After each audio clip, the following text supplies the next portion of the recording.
Amén. Bueno, estoy muy emocionado de estar aquí y quiero tomarme un momento para dar una cálida bienvenida a todos los que nos visitan por primera vez. Estamos muy contentos de que estén aquí. De hecho, nos encantaría saber cómo se enteraron de nosotros. Nos encantaría conectar con ustedes. Y así en algún momento de esta mañana hay un icono en el asiento frente a ti. Si acercas tu teléfono puedes llenar una tarjeta de contacto y a nuestro equipo le encantaría conectar contigo. Pero lo que es realmente genial es que también puedes enviar una petición de oración justo ahí. Y si hay algo por lo que has estado pasando, quizás hay algo por lo que estás creyendo, puedes llenar una petición de oración e irá directamente a nuestro equipo de oración. Y nuestro equipo de oración comenzará a orar contigo también, lo cual es súper genial que tengamos este tipo de tecnología. Pero hablando de peticiones de oración, ¿hay alguien aquí agradecido por una oración no respondida? ¿Hay alguien aquí que haya hecho una oración por algo y ya ahora mirando hacia el pasado se sienta agradecido de que esa plegaria no haya sido respondida? ¿Alguien más? ¿O soy el único? Tengo un viejo proverbio que quiero leerles esta mañana que habla de esto. Dice así, dice, ella era la que yo había querido para siempre. O sea, Sir Einstein Birch, cada noche me la pasaba rezando, suplicándole a Dios con todo mi corazón que la hiciera mía. Y si tan solo me concedía este deseo que tanto anhelaba en aquel entonces, jamás volvería a pedirle nada más. A veces le doy gracias a Dios por las oraciones no respondidas. Recuerda cuando le hablas al hombre de arriba y solo porque no te responda, no significa que no le importes. Algunos de los mejores regalos de Dios son oraciones sin respuesta. Eso fue Garth Brooks para ti esta mañana. Tal vez estás aquí y Garth no encaja con tu teología. Está bien, también te traje algo. Gracias a Dios lo arruinaste. Gracias a Dios esquivé la bala. Ya te superé, así que cariño, bien por ti, Beyoncé. Una más, solo por diversión, del mismísimo teólogo Lil Wayne. No, estoy bromeando. No podemos poner nada de su música aquí arriba. Vamos, ¿qué es lo que estás pensando? Ahora creo que hay muchas oraciones que hemos hecho en el pasado y si somos honestos, la verdad, estamos agradecidos de que Dios no haya respondido esas oraciones. Tal vez fue una relación de secundaria, una relación universitaria y algunos años han pasado y ahora miramos atrás y vemos lo que no podíamos ver entonces. ¿Alguien se identifica? Ahora podemos mirar hacia atrás y comprender lo que en aquel momento no éramos capaces de ver. Quizás existió una oportunidad por la que estuvimos orando con fervor y al final no se concretó y ahora al mirar hacia el pasado nos damos cuenta de que esa misma oportunidad de habérsenos concedido podría habernos aniquilado por completo y por ello estamos profundamente agradecidos. De hecho, estoy inmensamente agradecido por algunas oraciones que elevé y que Dios decidió no responder. Su palabra dice esto en Isaías 55:8. Dice, porque mis pensamientos no son vuestros pensamientos, ni vuestros caminos son mis caminos, declara el Señor. Como los cielos son más altos que la tierra, así mis caminos son más altos que vuestros caminos, y mis pensamientos que los vuestros. ¿Hay alguien agradecido de que servimos a un Dios cuyos pensamientos y caminos son más elevados que los nuestros? Sabes, hay oraciones que hemos elevado y que no han recibido respuesta, y es como si Dios ya lo supiera de antemano. Porque Él así lo hizo. Me pongo a pensar en el capítulo 3 de Juan y precisamente en el capítulo 3 de Juan allá hay un hombre que se llama Juan el Bautista y él es de hecho el primo de Jesús. Y su misión, su propósito principal era ir delante de Jesús y de verdad preparar y allanar completamente el camino para que Él pudiera venir. Y así salió y estaba predicando sobre el arrepentimiento y bautizaba a la gente y así poco a poco fue ganando un gran número de seguidores. Y así Él tenía su propio grupo de discípulos que comenzaron a seguirle fielmente y a aprender de Él. Y Él enseñaba a sus discípulos y les hablaba del Mesías que había de venir. Bueno, cuando Jesús llega y comienza su ministerio y algunos de los discípulos de Juan empiezan a seguir a Jesús y algunos de los otros discípulos de Juan le dicen a Juan, Juan, tus discípulos te han abandonado y ahora están siguiendo a Jesús. Y Juan hace esta declaración, creo que es una declaración verdaderamente increíble en Juan 3:30 y él dice esto, él dice, él debe crecer. Él debe hacerse más grande. Y yo necesito ser menos importante. Esto era lo que Juan sentía en su corazón. Escuchen, mi misión aquí era en realidad preparar el camino para el Señor, así que no se frustren. Lo que tiene que suceder es que Dios tiene que crecer y yo tengo que menguar. El ministerio de Jesús tiene que crecer y el mío, yo solo estoy señalando el camino hacia Jesús. Y creo que hay una pureza en nuestra oración cuando la abordamos de esta manera diciendo, Dios, necesito que tú crezcas y yo necesito menguar. Y no me interesan mis propios caminos, me interesan tus caminos. Hay algunas cosas que anhelo, hay ciertos deseos en mi corazón, pero lo que me interesa es lo que hay en tu corazón. Amén, todos ustedes verán, durante las últimas 4 semanas he estado ausente y en un periodo sabático. Por si no te diste cuenta de que me había ido, pues sí, me fui. Si no te diste cuenta, por favor, no me lo digas. Pero durante mi tiempo libre decidí que iba a empezar a leer más despacio. Yo hago la Biblia en un año y la Biblia en un año es un gran plan bíblico. Puedes conseguirlo en YouVersion, descarga la aplicación de la Biblia. Y lo he estado haciendo por algunos años, pero implica mucha lectura. Así que tienes algo del Antiguo Testamento, algo del Nuevo Testamento, vas a leer algo de los Salmos, vas a leer un par de versículos de Proverbios. Es bastante lectura para un día y me di permiso durante mi tiempo libre para simplemente ir más despacio y realmente buscar las palabras de Dios lentamente. De hecho, yo siempre reflexiono sobre este pasaje bíblico en Salmos 1, versículo 1. Dice, veis, bienaventurado el hombre que no anda en el consejo de los malos, ni está en el camino de los pecadores, ni se sienta en la silla de los escarnecedores. Pero presten atención a esto. El versículo 2 dice, sino que su delicia está en la ley de Jehová, y en su ley medita de día y de noche. ¿Saben? Esa palabra meditar en realidad significa rumiarla, masticarla. Cuando estaba en el Instituto Bíblico de Church of the Highlands, el pastor Dino Rizzo estuvo aquí en agosto. ¿Recuerdan al pastor Dino? Un gran tipo. El pastor Dino dio este mensaje cuando yo estaba en el Instituto Bíblico y era sobre esto. Y hablaba de la palabra meditar.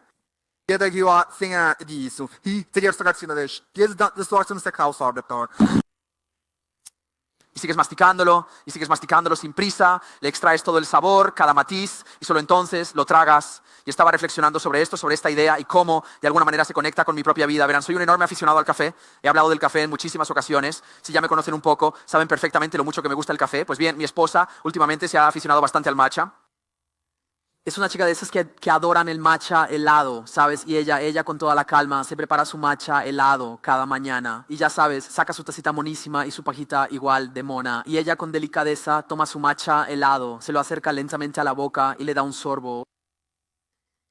Y es como si no hubiera tomado nada en 72 horas. Te lo juro, esa chica se lo bebe de golpe. Es de las que beben de golpe. ¿Hay alguien que beba de golpe por aquí? Tú eres de los que si pides un latte helado, si pides un matcha helado, te lo vas a beber de golpe. Escucha, por las mañanas he estado preparando cafés de goteo. He estado tomando unos lattes, un latte por la mañana, otro por la tarde, y de repente caí en la cuenta de que ya tengo 30 y tantos años. Soy un hombre hecho y derecho, y mis rutinas de ejercicio no son tan intensas como para eso. No puedo estar bebiendo tanta leche entera en un solo día. Simplemente ya no se va como solía hacerlo. Así que cambié, hago hacer café de goteo por la mañana, hago un pequeño café de goteo y me preparo mi café de goteo por la mañana. Y Bailey ya ha terminado con su matcha helado, ella se lo ha bebido de un trago y yo acabo de recibir, tengo mi café de goteo, doy un sorbo, dejo que ese café recorra todas mis papilas gustativas. Lo agito un poquito, lo saboreo bien y luego me lo tomo. Soy de los que beben a sorbos, ¿sabes? Voy a beber a sorbitos. Puede durarme este café hasta mi taza de café de la tarde. Voy a beberlo a sorbos, ¿vale? Voy a saborear esa cosa. Ella se lo va a beber de golpe. Creo que algunos de nosotros perdemos el corazón de Dios porque tratamos la palabra y simplemente la consumimos deprisa. No nos detenemos para saborear realmente lo que Dios intenta decir. Y creo que hay una desconexión cuando nuestras oraciones no son respondidas porque nos hemos desconectado de los pensamientos de Dios, del corazón de Dios y de los caminos de Dios. Y eso no significa que no estemos en la palabra de Dios. Es solo que no nos hemos detenido a ver lo que Él realmente nos está diciendo. Creo que ocurre algo muy poderoso. De hecho, cuando durante mi tiempo libre lo que hice fue leer la palabra lentamente. Estaba siguiendo mi plan bíblico de un año y voy a ser completamente honesto, me atrasé 14 días. Uf, qué bien se sintió poder desahogarme de eso. 14 días de retraso, no porque no estuviera leyendo, sino porque había disminuido mi ritmo. Y al bajar el ritmo, empecé a revisar el libro de Marcos durante mi tiempo libre. Y me encontré con el capítulo 11 de Marcos. Y quiero leérselo lentamente a ustedes. ¿Están conmigo esta mañana? Marcos 11, versículo 1. De hecho, es Domingo de Ramos. Al acercarse a Jerusalén y llegar a Betfagé y Betania en el monte de los olivos, Jesús envió a 2 de sus discípulos diciéndoles: id a la aldea que tienen delante y al entrar en ella hallarán un pollino atado allí que jamás ha sido montado por persona alguna. Desatadlo y traedlo hasta aquí. Si alguien nos pregunta, ¿por qué hacéis esto? Le diréis, el Señor lo necesita y lo devolverá a este lugar muy pronto. Pueden encontrar un potrillo afuera en la calle, atado a la entrada de una casa, y mientras lo desataban, algunas personas que estaban allí preguntaron, ¿qué es lo que hacen desatando ese potrillo? Ellos respondieron exactamente como Jesús les había instruido y la gente los dejó irse. El versículo 7 dice, presten atención a esto. Cuando llevaron el potrillo ante Jesús, extendieron sus mantos sobre él y él se sentó en ella. Vamos, este es un milagro que la mayoría de la gente pasa por alto en la Biblia. Justo aquí. No te das cuenta de esto hasta que bajas el ritmo. Estamos hablando de un burro que nadie, pero absolutamente nadie ha montado en su vida. Y tú me estás diciendo que Jesús, así sin más, se sube a este potrillo que jamás ha sido domado por nadie y lo cabalga con la mayor tranquilidad, como si fuera lo más normal del mundo, directo a la ciudad. Y yo, déjame decirte, lo he intentado. Yo intenté hacer esto, es una historia completamente real. Me monté en ese pony sin silla de montar, pero no salió para nada como esperaba. Terminé en las salas de emergencias con una pierna completamente rota y esa es la razón por la que quizás no llegué a la NFL.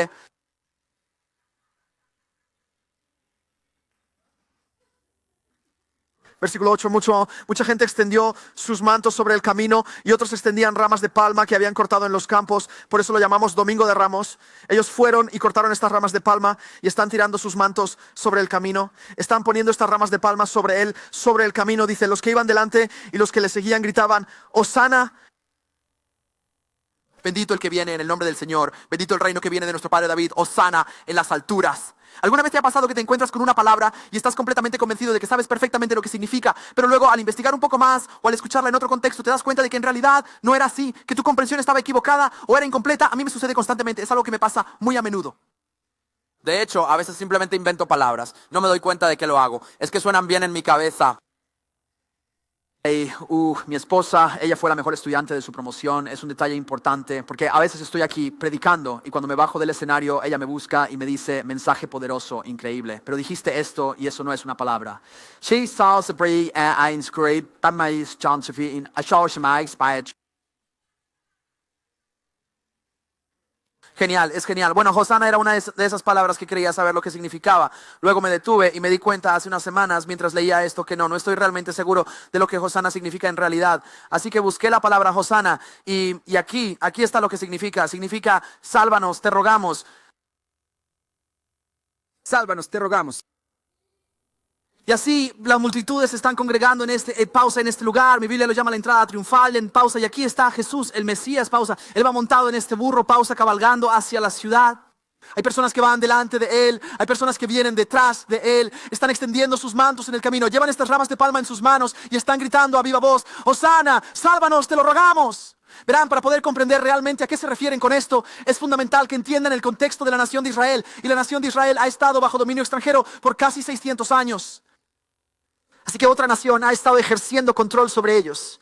Y si estás familiarizado con la Biblia, no me refiero a la situación que vivieron en Egipto. En Egipto se encontraban en una situación de esclavitud, realizaban trabajos manuales. Estoy hablando de que hay otra nación que los controla, están bajo las reglas de esta otra nación. Están pagando impuestos a otra nación. Están bajo dominio extranjero por casi 600 años, sin poder operar con su propia libertad. Y para empeorar las cosas, han pasado unos 400 años desde que escucharon la voz de Dios. Cuando miras el Antiguo Testamento, Malaquías termina. Y desde el momento en que Malaquías termina hasta el momento en que el Nuevo Testamento comienza, han pasado 400 años. ¿Te puedes llegar a imaginar la opresión que la nación de Israel está experimentando? Ya no puede operar libremente. Sin ninguna dirección o guía de parte de Dios, sienten que están como si se hallaran en un sitio muy oscuro. Todo está vacío, se sienten sin esperanza. Dios todavía nos ve, seguimos siendo su pueblo. Y hace un par de semanas yo estaba en mi cocina y Ezequías, mi hijo mayor, él tenía este libro de la NFL que estaba leyendo en la isla de la cocina. Y solo estaba hojeando las páginas y simplemente leyendo su libro. Y él me mira y me dice, papá, ¿Llegaste a jugar en la NFL? Porque es gracioso. Digo, papá, ¿jugaste en la NFL? dije, Gurji, hijo, súbete a la camioneta ahora mismo. Te voy a comprar un cuatrimoto nuevo. Pero no lo hice. Me rompí la pierna. Pero déjalo así. No lo hice. Me rompí la pierna. No pude conseguir un puesto en la NFL. Y esto es lo que he llegado a darme cuenta. Estamos completamente metidos en nuestra era deportiva. ¿Saben? Yo me he incorporado a la era de los deportes de ligas menores. Mi hijo, Ezequías, empezó a practicar fútbol americano durante el otoño. Zion tuvo su primer partido de fútbol ayer, no salió del todo como lo había planeado, pero ya llegaremos, ya llegaremos. Y es un poco diferente al fútbol americano. En fútbol americano teníamos, sabes, 3 prácticas a la semana, 18 horas por práctica, nos metíamos con los niños. Fútbol, diferente nivel. Tuvimos 2 prácticas de 30 minutos y eso incluía los estiramientos. Y eso incluía los estiramientos. El entrenador mandó un mensaje por GroupMe hace un par de semanas diciendo, oigan, no se grita en la línea de banda, solo se anima. Yo no grité ayer, solo levanté la voz, solo lo lancé al aire, pero estamos en nuestra era deportiva y esto es algo que noté estando en las ligas infantiles, ¿vale? Solo algunas cosas que he notado, no con los niños, no con los jugadores, sino con los padres. Y si has estado con los padres lo habrás visto y he concluido. Tengo esta teoría, ¿de acuerdo? Voy a darte mi teoría esta mañana. Esta es mi teoría. Cuanto más se aleja la gente de sus días de gloria, cuanto más se intensifica su reflexión sobre los días de gloria. Vale, quizás ya han pasado algunos años desde que terminaste el instituto, quizás jugaste en la universidad o incluso un par de años después de graduarte y miras hacia atrás y la gente te pregunta sobre los deportes que practicaste, los equipos en los que estuviste y tú respondes, sí, practiqué este deporte, no era tan malo en ello. Fue cuando ya estás entrando en tus últimos 20 y tantos, no tan activo como antes. Tu hombro cruje al coger algo del estante de arriba. Y de repente te encontrabas no es que fueras solo un jugador decente en ese deporte, eras un All-American. Sí. Y luego te digo, hay un cambio distinto. Esto es justo lo que he notado por estar en Pee-wee. Hay un cambio diferente que ocurre cuando los padres tienen hijos que se empiezan a practicar deportes. No eran solo All-American. Podrían haber llegado a la liga, pero tuvieron una lesión. Me lastimé la rodilla. Probablemente habría llegado a la liga, pero me lesioné. Era muy bueno en aquel entonces. Y es como este tiempo que se ha ido de los días de gloria. Y esa fue la mejor temporada de su vida. Y ahora solo han estado viviendo en el dolor de no estar en sus días de gloria. Pero de repente tienen un hijo que va a practicar deportes. Y esta esperanza empieza a llenar su vida. Y Dios quiera, serán la mitad del atleta que yo fui. Por favor, Dios. Esto lo han visto en pequeñas ligas. Si han estado en pequeñas ligas, saben de qué hablo. Los padres empiezan a mirar a sus hijos y los están entrenando y hablando de cómo solían jugar. Y esto es lo que ellos habrían hecho. Y es como si toda su esperanza se hubiera trasladado a que los días de gloria están regresando. Pero no soy yo. Yo vivo los días de gloria a través de mis hijos. Verán, lo interesante aquí Es que la nación de Israel ha estado reflexionando sobre sus días de gloria. están en esta dura época de sufrimiento y rememoran con nostalgia quiénes solían ser. Recuerdan los gloriosos días en que David era rey y Salomón también lo era. Recuerdan las historias que se contaban de David y cómo lanzó la piedra y derribó a los gigantes. En cada batalla a la que se enfrentaba, él siempre salía victorioso. Ay, hombre, qué tiempos aquellos. Aquellos eran los días. Solo se remontan a los días de gloria de la nación de Israel, pero ya han pasado años desde entonces. Han estado bajo dominio extranjero por más de 600 años, pero ha habido estas profecías. Y hay esta profecía en Zacarías capítulo 9, versículo 9, y dice: regocíjate en gran manera, oh hija de Sión, grita, hija de Jerusalén, mira, tu rey viene a ti justo y trayendo salvación. Mansamente, cabalgando sobre un asno, sobre un pollino, la cría de una asna. Isaías capítulo 9 dice esto. Esta es otra profecía en el versículo 6. Porque un niño nos ha nacido, un hijo nos es dado, y el gobierno estará sobre sus hombros, y será llamado consejero admirable, Dios fuerte, Padre eterno, príncipe de paz.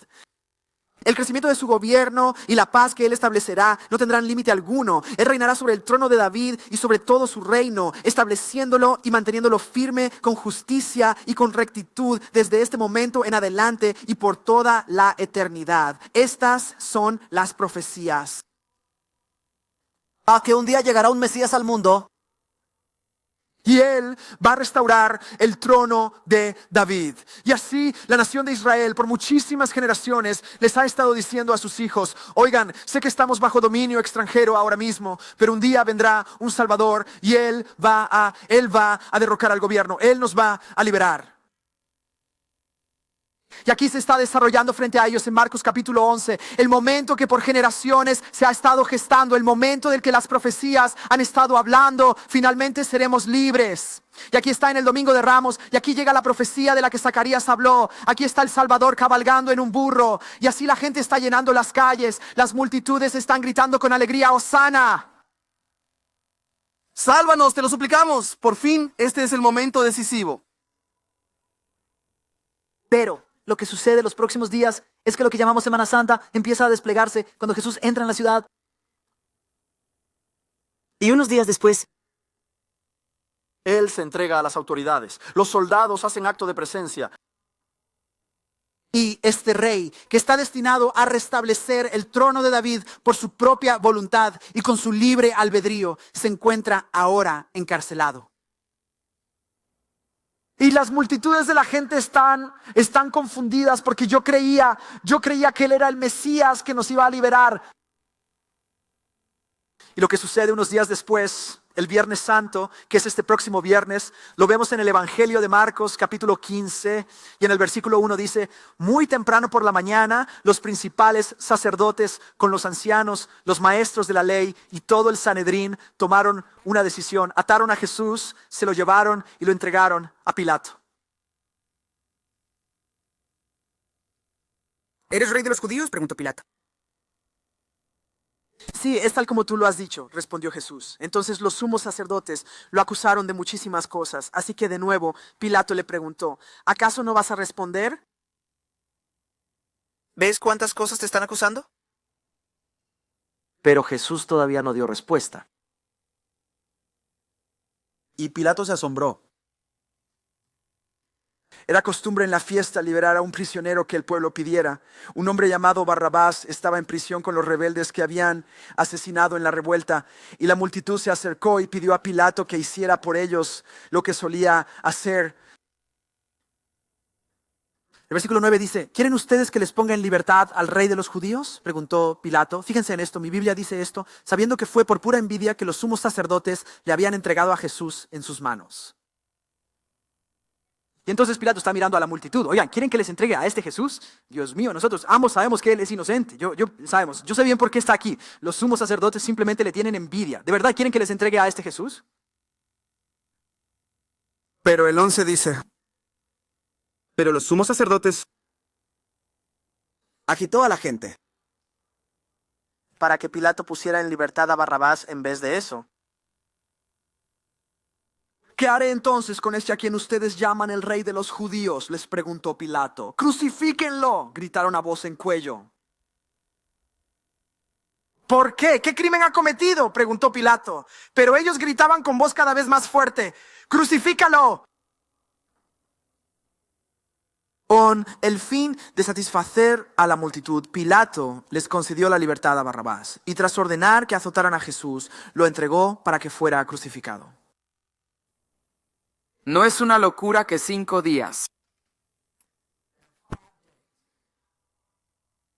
La misma multitud que llenó las calles cantando Hosana, bendito el que viene en el nombre del Señor. La misma multitud que marchó delante de Él. La misma multitud que marchaba detrás de Él. La misma multitud que cortaba ramas de palma diciendo: aquí está el Salvador 5 días después. Es la misma multitud diciendo: crucifíquenlo. ¿Cómo es que tan solo 5 días puedes gritar Hosana? crucificar. Bueno, ¿es porque tenían esta expectativa de quién era Jesús? Se suponía que Jesús vendría y que sería este líder político lleno de carisma. Se suponía que vendría y que nos salvaría del imperio romano. Se suponía que lideraría esta revuelta, pero simplemente se ha dejado encarcelar. Y de hecho creo que hay 3 motivos diferentes que vemos aquí mismo en el capítulo 15 de Marcos. Y el primero es este: los sacerdotes querían control. Los sacerdotes querían control. Ahí está Pilato. Pilato, él lo único que quería era su propia comodidad. Y la gente por otro lado anhelaba, sí, un cambio. Verás, los sumos sacerdotes, ellos durante ese largo periodo de 400 años de silencio, se habían erigido a sí mismos como la mismísima voz de Dios. Ellos poseían la autoridad espiritual y se valieron de ella para manipular a las personas. Pero entonces Jesús irrumpe en la escena y comienza su ministerio. Y él empieza a refutar y a contradecir todo aquello que los sumos sacerdotes, los fariseos y los saduceos estaban proclamando. Y él les dice, ustedes lo han oído de esta manera, pero en verdad yo les digo esto. Y lo que sucedió fue que Jesús comenzó a amenazar seriamente su control. Y así una profunda envidia empieza a surgir en los sumos sacerdotes. ¿Y por qué? Porque estaban perdiendo todo el control espiritual sobre la gente. Jesús estaba amenazando directamente su autoridad y control. ¿Cuántos de nosotros, los que estamos aquí, ¿Nuestra relación con Jesús está sufriendo porque no estamos dispuestos a soltar el control? ¿Y para cuántos de nosotros este deseo de control está en realidad en un conflicto directo con nuestra propia búsqueda de Jesús? Ahora he oído decir que Jesús es Señor de todo o no es Señor de nada en absoluto. En otras palabras, no puedo entregarle solo una parte de mi vida. Tengo que entregarle toda mi vida. Y quizás somos nosotros en esta habitación y esta es la oración. Señor, lo que tú quieras, como tú quieras, de la manera que tú quieras hacerlo. Esa es mi oración. ¿Cómo hago para renunciar a mi control y decir, Señor, lo que tú quieras, como tú quieras hacerlo? Quizás hay algunas cosas en nuestra vida que simplemente no hemos soltado. No le hemos permitido al Señor ser el Señor de esa área. Tal vez sea dinero, tal vez sea pornografía. Quizás se trate de una relación que en nuestro interior sabemos que no es la correcta, pero a la que no estamos dispuestos a renunciar por completo. ¿Qué área de tu vida es esa a la que no le has permitido a Dios hablar y a la que te aferras con tanta fuerza? Te has agarrado fuerte a ese control. Y entra en conflicto con tu seguimiento de Jesús.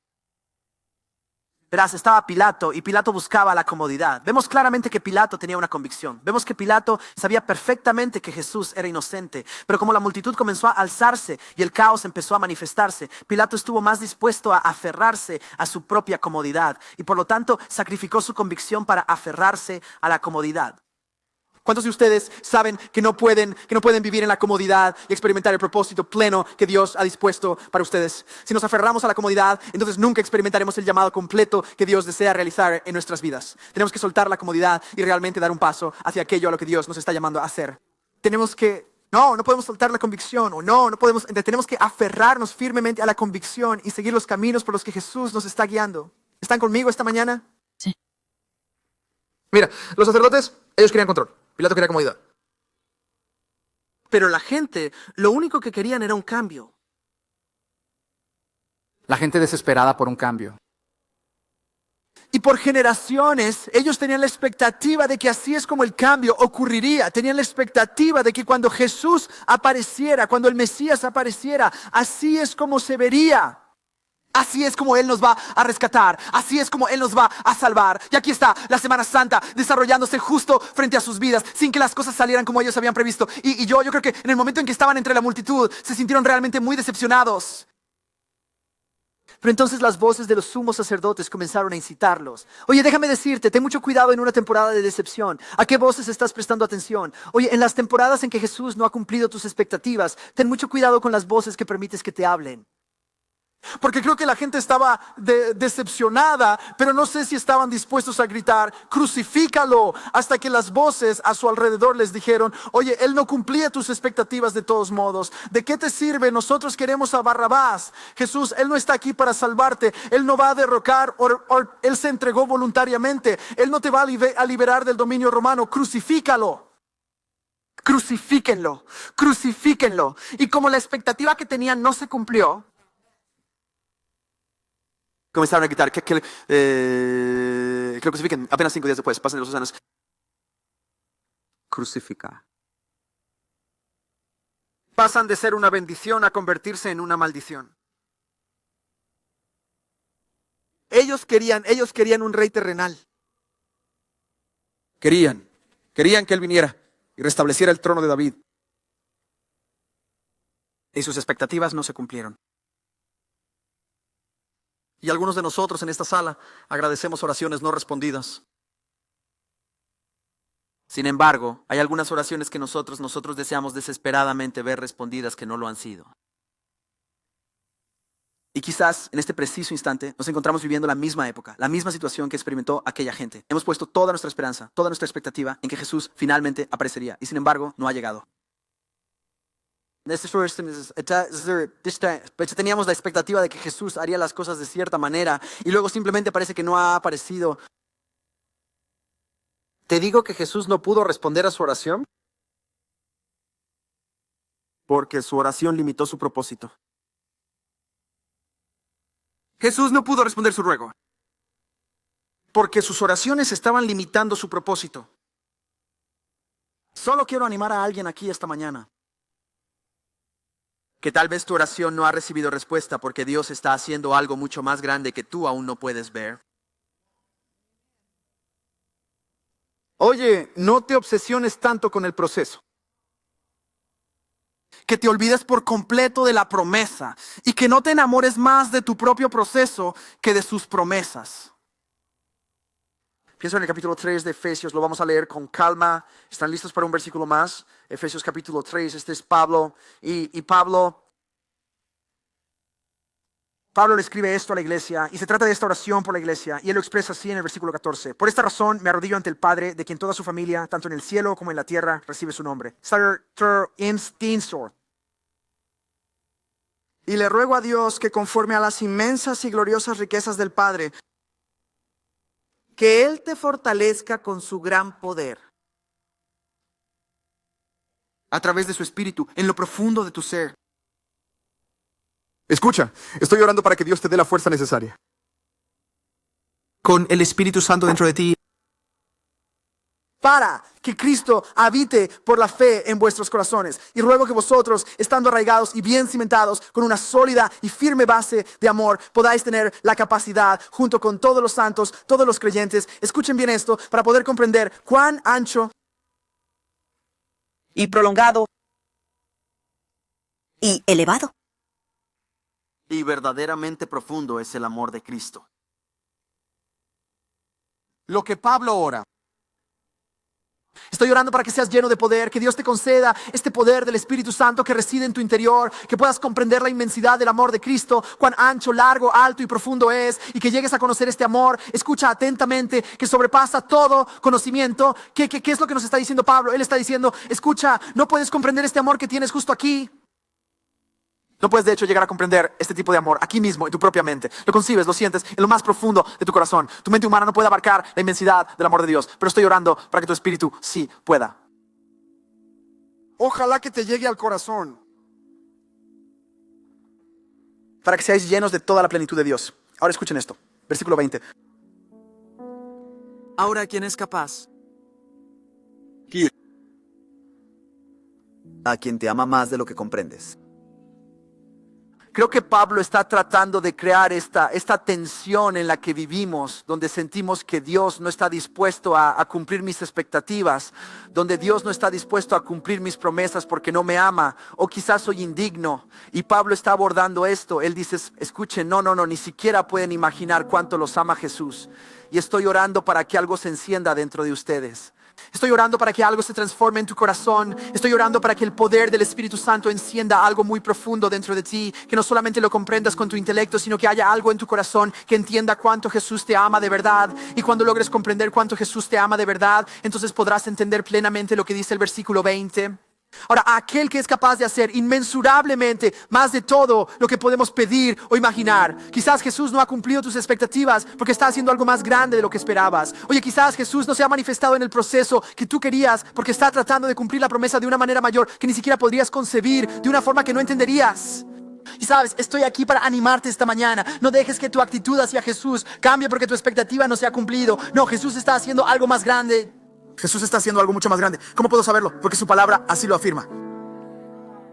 Ahora, aquel que es capaz de hacer incomparablemente más de todo lo que ustedes puedan pedir o imaginar. Tu proceso puede ser débil, pero su promesa es fuerte. Oye, Dios está haciendo algo más grande de lo que puedes imaginar. No dejes que tu corazón se desilusione porque aún no lo has visto. Él sigue trabajando, Él sigue siendo fiel, Él sigue moviéndose. Y a aquel que es poderoso para hacer todas las cosas mucho más abundantemente de lo que pedimos o entendemos, según el poder que actúa en nosotros, a Él sea la gloria en la iglesia en Cristo Jesús por todas las generaciones, por los siglos de los siglos. Amén. Como ves, Lucas nos relata este evento del Domingo de Ramos En el capítulo 19 de Lucas se nos dice que Jesús está entrando en la ciudad, y en Lucas 19 versículo 41 se relata que al acercarse a Jerusalén y contemplar la ciudad, Él lloró por ella.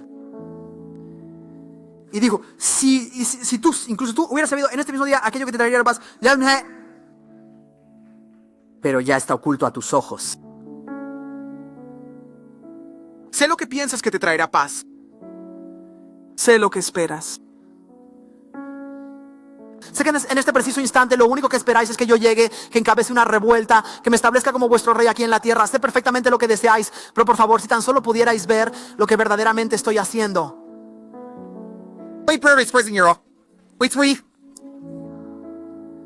Y él está llorando. Su corazón se está rompiendo. Oye, escucho los más profundos deseos de tu corazón, pero si tan solo pudieras ver lo que estoy haciendo.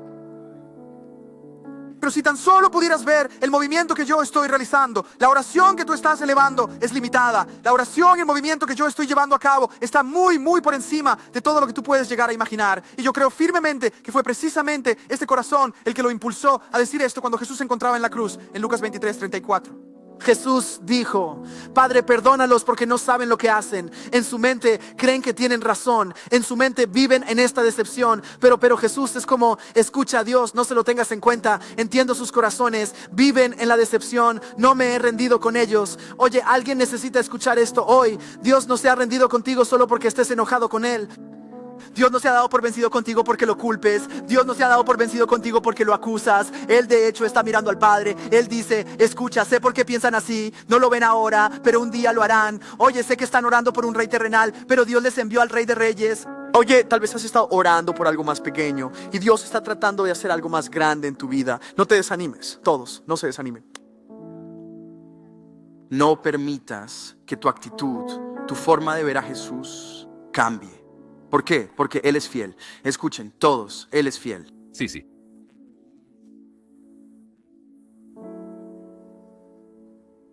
Él podría no hacerlo como tú quieres que lo haga. Y te puedo decir que hace años yo estaba orando, oré por esto, por algo que quería que Dios hiciera. Y no lo hizo. Y pasaron años, y reflexioné sobre ese momento. Y yo dije: Dios mío, ¿qué? ¿Dónde me equivoqué? Entonces, ¿dónde me equivoqué? Y algunos de nosotros necesitamos hacernos esta pregunta cuando nuestras expectativas no se han cumplido. No es que Dios se haya equivocado. Quizás nosotros somos los que nos hemos equivocado. ¿Por qué? Porque Dios siempre es fiel. Él no puede ir contra su carácter. Es el mismo ayer, hoy y siempre. Dios es fiel. Dios, ¿dónde me equivoqué yo? Y comencé a reflexionar sobre esta oración. Y lo que Dios me hizo entender fue que si hubiera respondido a esa oración, me habría destrozado por completo. No me olvidé de ti. Tú querías que te salvara de esta manera. En realidad, te liberé de tu propia oración. ¿Cómo es nuestro corazón? Hay que ir lento. Tenemos que buscar la voz de Dios. Y tenemos que decir: ahora, Señor, de cualquier manera que quieras hacerlo, sé que tu promesa aún se mantiene. Amén. Todos, les pido que inclinen sus cabezas conmigo esta mañana. Quiero orar con ustedes. Tal vez se encuentren en este lugar y encajen en uno de esos 3 motivos. Quizás estén aquí y hayan pasado por un momento difícil. Soltar el control de algunas áreas de tu vida. Quizás fue una de las áreas que mencioné. Quizás es una que el Espíritu Santo te ha estado mostrando y está entrando en conflicto con tu búsqueda de Jesús. Está entrando en conflicto con tu búsqueda de Jesús. Tú quieres estar más cerca de Jesús, pero hay un control que no quieres. Hay algunas áreas de tu vida que simplemente no quieres soltar. Escucha, quiero orar contigo. Quizás te encuentras aquí en este lugar y has sentido en tu corazón una fuerte convicción de dar un paso, de avanzar hacia una dirección específica, pero por alguna razón aún no has dado ese paso. ¿Te digo algo? Obediencia retrasada es desobediencia. Pero la buena noticia es que servimos a un Dios de perdón, gracia y segundas oportunidades. Y quizás estás aquí y sientes esta convicción de que te has aferrado a la comodidad y no has dado el paso al que Dios te ha llamado, y voy a orar contigo. Quizás estás aquí y tu expectativa de Jesús te ha decepcionado y quizás no estás gritando crucifícalo, pero simplemente no le hablas en absoluto y hay distancia entre tú y Jesús. Vamos, si encajas en una de esas tres categorías, nadie está mirando, solo quiero hacer una oración. Si lo desean, solo levanten la mano si son ustedes. Han estado lidiando con la comodidad, han batallado con la comodidad, soltando el control. Quizás su expectativa de Jesús no ha sido lo que pensaban. ¿Alguien más que se sienta así? Antes de orar, voy a pedirle a Dios que restaure la fe en este lugar esta mañana. Vamos, siento la presencia de Dios en este lugar. Señor, estamos tan agradecidos por tu palabra. Dios, sabemos que tu naturaleza es buena, que tu corazón es bueno. Y Padre, ahora mismo, Señor, por aquellos de nosotros en la sala que levantaron la mano, aquellos que, Señor, estaban sintiendo tu convicción ahora mismo, Señor, oro para que tú simplemente los cubras con tu gracia. Dios, la gracia y el amor que sobrepasa todo entendimiento, la paz que sobrepasa todo entendimiento. Padre, oro para que tú simplemente los llenes ahora, que no eres un Dios de vergüenza, no eres un Dios de condenación, sino que eres un Dios que nos atrae a una relación contigo. Y Padre, ahora mismo estamos haciendo esta declaración. Tu palabra dice en Santiago capítulo 4 que si nos acercamos a ti, oh Dios, tú te acercarás a nosotros. Y así, Padre, perdónanos por las áreas donde no hemos soltado el control. Dios, declaramos que tú seas el Señor de nuestra vida, toda ella, cada aspecto. Las áreas de secreto que no hemos querido exponer, Padre, en este momento te las entregamos a ti. Las áreas donde hemos pensado que sabemos más que tú, oh Dios, te las rendimos completamente. Esas áreas donde nos hemos aferrado a nuestra propia comodidad y no hemos querido dar el paso hacia la convicción profunda a la que tú nos estás guiando. Dios, por favor, perdónanos, concédenos tu inmensa gracia, oh Dios. Y Padre Celestial, te ruego que nos llenes de una fe inquebrantable para poder hacer todo aquello a lo que tú nos has llamado a realizar. Y Señor, te ruego en este instante por aquellos que se encuentran en esta sala, Dios, donde han estado elevando oraciones que no han recibido respuesta y su expectativa en ti ha empezado a cambiar, su actitud hacia ti ha comenzado a transformarse. Señor, te pido que llenes sus corazones de gozo, de paz y de amor. Y Padre, te suplico que les recuerdes en este preciso momento que tú eres el Dios de provisión, de sanación, de esperanza, de alegría.